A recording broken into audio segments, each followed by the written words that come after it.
Oh, hi. I'm probably going to get fired for even being here. I'm an extra in this, but I'm an actor, really. And, well, I'm desperate, and, as I say, I'm really sorry, but... Oh, come on, don't apologise. Sit down. You're hustling. Acting's a noble profession, but it's a tough one. So how are you getting yourself out there? Well, I'm just getting my face around in anything I can, but, you know, I suppose I'm networking, but I've written a script. Yeah, you see, writing, you see, that's the key. I'm writing myself at the moment. Right. You see, as actors, the only choice we have is yes or no. Whereas if you're writing your own material, you're creating your own opportunities. This is my thinking, yeah. I'm writing the screenplay, and I find the whole process absolutely exhilarating. What's yours about, if you don't mind me asking? Well, how best to explain it? You've seen me in X-Men. Yeah.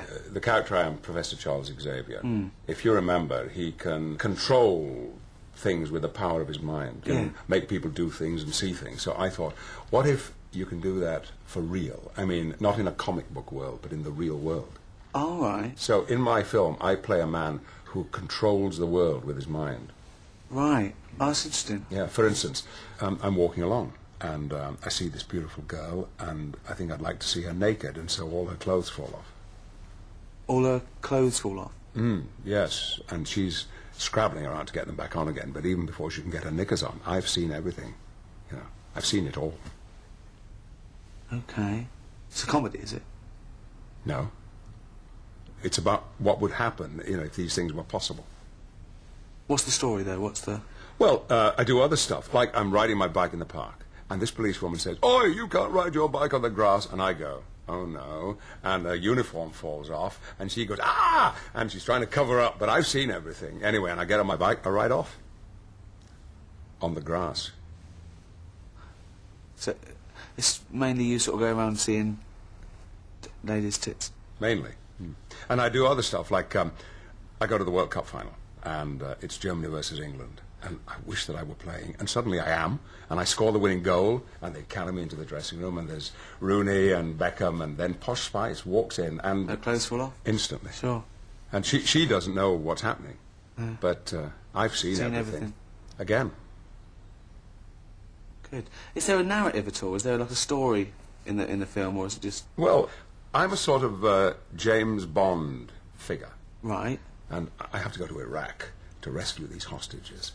And I get there, and I rescue them. But they're all women, and they're naked, because their clothes have rotted off. But I get them into the helicopter, and I'm flying the helicopter. But I can still sneak a look in the mirror, and I can see everything. You know, one of them's bending over, two of them are kissing. They've turned lesbian? Yeah, because they've been in the camp for so long. Can happen. Well, look, good luck with that. I've just written a sitcom, but I wonder if you could give it to anyone you know, yes. film or TV. Is there any nudity in it? Any nudity in it? Not really. Oh. Well, it could be. Men or women? Either. Well, just women. Right. Well, I need a rewrite, but in the meantime, if you could give it to anyone that you know in TV or film or... Definitely. Yeah. I will make it so. You've seen Star Trek: The Next Generation, right? I haven't, no. Well, your wife won't let you have it on, has it? I'm not married. Your girlfriend, then? I haven't got a girlfriend, I live alone. You're not married, you haven't got a girlfriend, and you've never watched Star Trek? No. Good Lord.